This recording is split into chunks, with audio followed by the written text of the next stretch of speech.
boil water advisories. And of those, 33, like we have discussed before, are in need of their testing to clear those advisories. And we have 36 systems that currently have no power. We're working with our federal partners as well as our partners here at the state on getting the right resources in to be able to bring these critical water systems back online. Lastly, I would just say thank you again to the county, the city, Mission, all the partners here in this jurisdiction that are doing such incredible work to care for the needs of this community and of Western North Carolina. Thank you, Governor. We've been grateful to have the FEMA administrator with us all day, and she's going to be here for a while. She's gotten to see firsthand what's happening here in North Carolina and has gotten to hear some needs directly from people. So FEMA Administrator Dan Criswell. Administrator. Thank you, Governor. Good afternoon, everybody. First, I just wanted to start by saying on behalf of the Biden-Harris administration, our deepest sympathies go out to those who have lost loved ones, those who have incurred damages as a result of this storm. And at the President's direction, we are going to be here as long as it takes to finish this response and continue through the recovery. As you heard this from the governor, this is a historic storm with catastrophic impacts across many communities. But I want the people of North Carolina to know that we have the resources here in North Carolina to help with this response, to begin the recovery. We will continue to send additional resources in. So far, we have over 1,200 personnel from across the federal family supporting the response efforts. That includes things like our search and rescue teams, our medical teams from Health and Human Services, the Army Corps of Engineers that are doing assessments of water systems and power infrastructure. And we have our incident management assistance teams that are embedded at the State Emergency Operations Center, as well as in the county or the local communities, so we can have seamless communication with those on the ground in the impacted areas, as well as with the state, so we can move those resources as quickly as possible.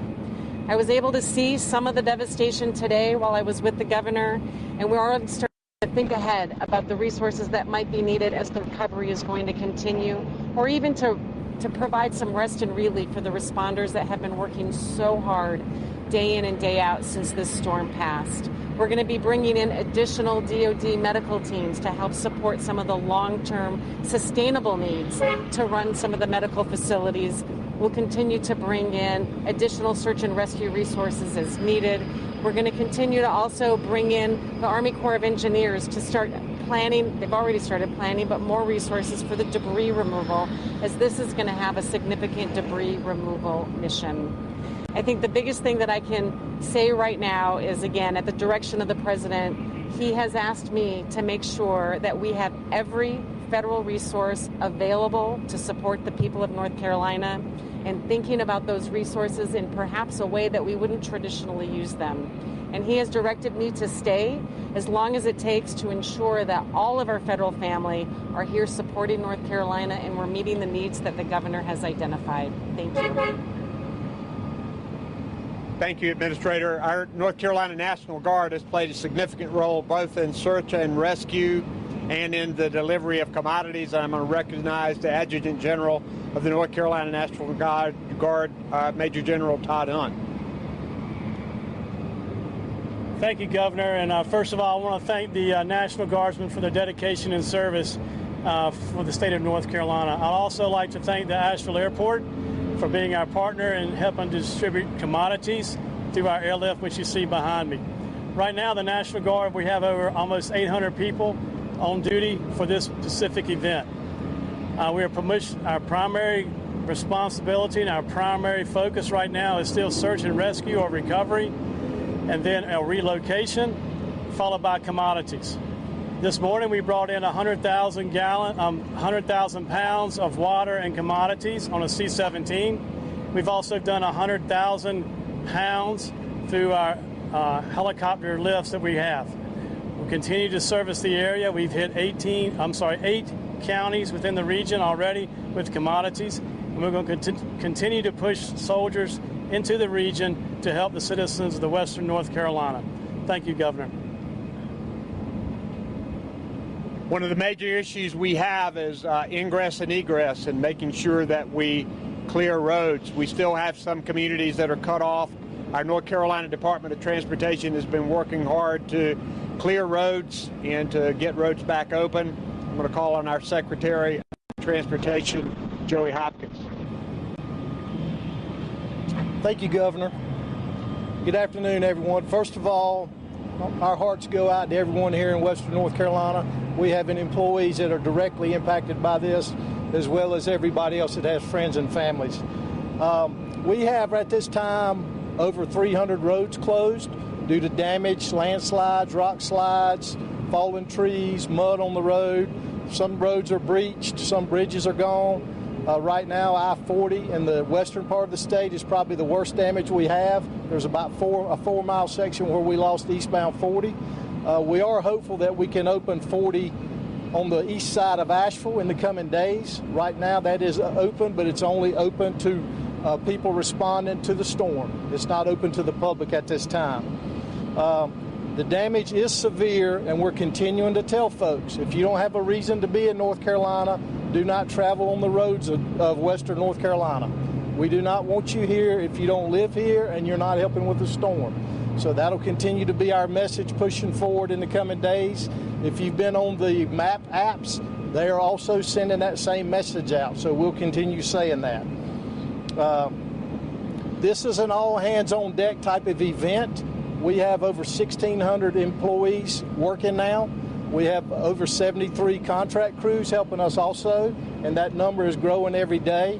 We have crews coming from other states. Tomorrow, Florida is sending crews up here to help us, and they're also bringing some assets like temporary bridges to help us make temporary repairs. So we're doing that. And I do want to say again that many of our crews that are working, they have not been home. They do not know what their own damage is. And due to the communication issues, they have not been able to find out from their own families how they're doing. So I'm very thankful and grateful for their dedication as public servants in the state of North Carolina, and my hearts and thoughts and prayers go out to them too. In an effort to help, we've also secured a location for housing for our employees, because some of the hotels either don't have power or water, or the ones that do be set up in the next day or so for about 250 people, and we're working on that. And I also want to echo what the governor and others have said. I want to thank our many partners, along with our staff, that helped to alert people, it helped to respond to storms and downed trees. That goes from the North Carolina National Guard to the State Highway Patrol, local law enforcement, first responders, and even private citizens are helping clear trees. We learned today that Mission Hospital has also helped to clear trees from roads so their employees can get to the hospital to help serve the critical care needs of our people in Western North Carolina. And lastly, I want to thank our federal partners at FEMA and FHWA. You can see FEMA boots on the ground here, and we're grateful for that and grateful for their assistance. I've been in contact with our FHWA division administrator and also the acting FHWA administrator we've ever seen in North Carolina. And I just ask for your patience as we continue to try to solve the transportation issues here in North Carolina. Thank you. We're also concerned about our healthcare facilities, our hospitals, our nursing homes. We have with us today Secretary of Department of Health and Human Services, Cody Kinsley. Thank you, Governor. As Governor Cooper said, we have been focused at the Department of Health and Human Services on ensuring the stability of our healthcare system here in the region. We have 22 acute care hospitals in Western North Carolina. As of last night, all had their power restored back onto the grid. All of them had generator power during the storm, so we're able to continue operations and supporting their communities. And we've been in direct, near hourly contact with those facilities to support a number of resource requests. And with support from the North Carolina National Air Guard and emergency management, we've been able to get food, water, fuel, and other supplies to those healthcare facilities to make sure that they stay operating. Today, we went to Mission Hospital to see firsthand the heroic efforts of the individuals at that hospital, over 1,000 staff that have been sleeping there every day to ensure they could continue operations and supporting their community. We continue to work to bring them resources. They had their power back on Saturday night, and I know we're all focused, working very hard to restore water resources in that community, but meanwhile bringing in temporary solutions to support water there. We're also very focused on our long-term care community and facilities, skilled nursing homes, adult care homes, and we're proactively working with our insurers to identify individuals that are at home, on oxygen and other medical supplies to make sure we can proactively reach out to them, support emergency management to bring resources to them. We've activated our patient transfer system so that hospitals all across the state are stepping up to bring individuals in need of critical care out of hospitals in Western North Carolina if they can't get the care immediately. Our entire department has rallied every resource to make the difference. We're so grateful for the work of FEMA, who immediately brought forth a disaster medical assistance team on the ground at Mission Hospital, and we are in this for the long haul and into recovery. Thank you. We also have with us the Secretary of Department of Public Safety, Eddie Buffalo, our head of the Highway Patrol, Freddie Johnson, and Congressman Chuck Edwards is here as well. We'll be glad to take your questions. Yep, we're going to start with questions down here with PBD. Governor, any update as to the number of people that remain unaccounted for missing as of this afternoon? And given the sheer volume of the death toll and the number of people missing, do you feel like enough can be done to get people out before the storm hit? Well, first, we knew that this was going to be a significant event, and local officials told people to get out of low-lying areas. We also know there are going to be a significant number of fatalities here. The devastation was beyond belief. And even when you prepare for something like this is something that's never happened before in Western North Carolina. Search and rescue teams are continuing to work. We even talked with some people who are still hoping to get and talk with their people, and as phone service comes back up, we'll know a little more. I'm going to ask Will Ray to respond specifically to see if he knows that number. Do you know the number of people? Okay, we don't know the number that has been requested, but we ask people to call 211 if they're trying to get a hold of somebody. Don't call 911 right now on that kind of issue. Next question, WLOS. Yeah. Governor Cooper, you mentioned progress being made on cell service. That's been a big issue in all areas of Western North Carolina. What makes you say progress? Can you elaborate more on that, and what areas can expect that cell service? So we're getting reports from AT&T and Verizon. Their initial problems were significant in that landslides cut main fiber lines for them.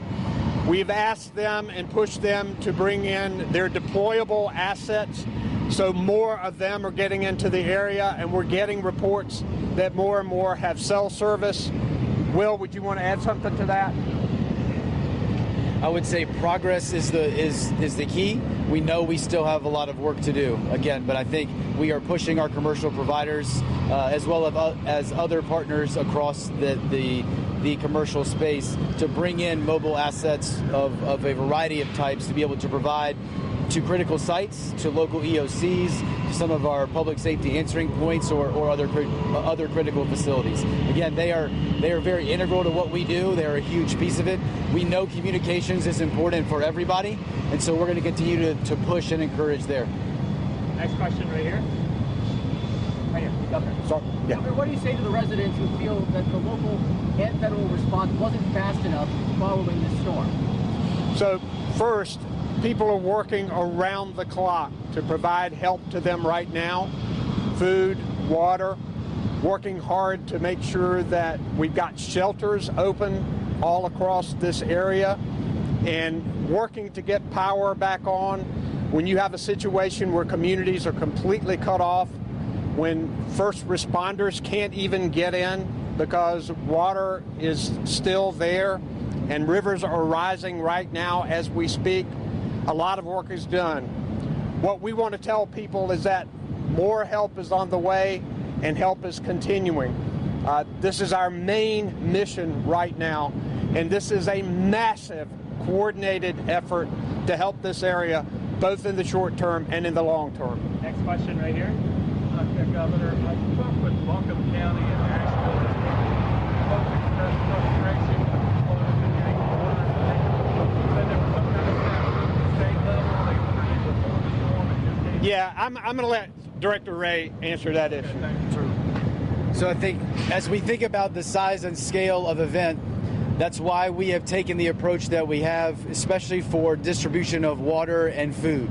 So where we are able to get ground routes in reliably and safely, we are using those routes. There's, as Secretary Hopkins mentioned, there is a ground route in through on I-40. There is a ground route in via I-26. We know there are many areas of the western part of the state that still have major access challenges, which is why we've put in place the operation you see here of moving, using aircraft to move commodities into those impacted areas. Right now, we are trying to surge as much of the commodities into the entire impacted region. Yesterday, as an example, either via ground or by air, 30 counties had commodities delivered to them yesterday. We know that we're not going to be able to meet right now out of the gate the universal need that everyone has. That's why we are surging up both our distribution. So we're putting additional drivers on to be able to get more trucks on the road, to get commodities in faster. We're continuing to increase the number of aircraft that are operating, and we're working with our partners in FEMA to increase the amount of commodities that we're getting pushed from them every day. Currently, we're on a cycle now of 40 trailers a day of food and water, in addition to what we're procuring on the open market or have in our warehouses that we are working to distribute into the entire impacted area across North Carolina. Next question, Spectrum. We only got time for one question per hour. Spectrum.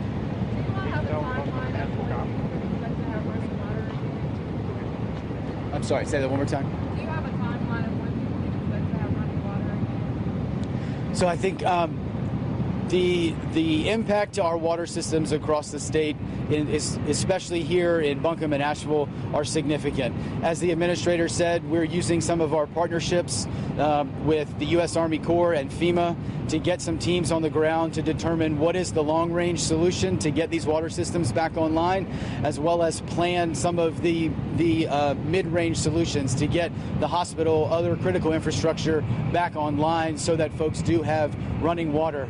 I think we are, and back to the previous question, I will say we have continued to deliver water both here to Buncombe County to support Buncombe as well as the city of Asheville. We know there is more need there. We know there is more that they need in both food and water, and we will continue to surge those resources in to be able to support that local jurisdiction. Next question, Yeah, can you expand on what you're doing to help Michigan get running water again? We've spoken with doctors who are having to get procedures, deliver babies, and they don't have sterile equipment to do so. Right now, Mission Hospital is bringing in upwards of 20 trucks a day of water to support the hospital's operations, in addition to package sterile water so they can continue operations. We know it's a huge challenge for the hospital, and we're working actively with them to determine other potential strategies. As Director Ray said, midterm solutions that will get running pressurized water into the facility as soon as possible is a top priority for us. Thank you. Next question. Open. Great. Thank you. So that's the time we've got.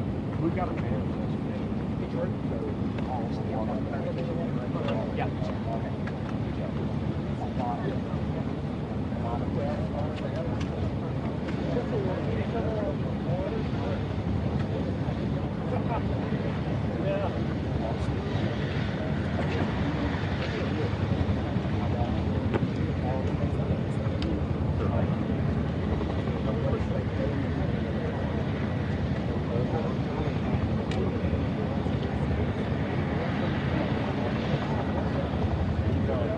But we're talking about surplus water. They got their back online, but they don't have surplus water.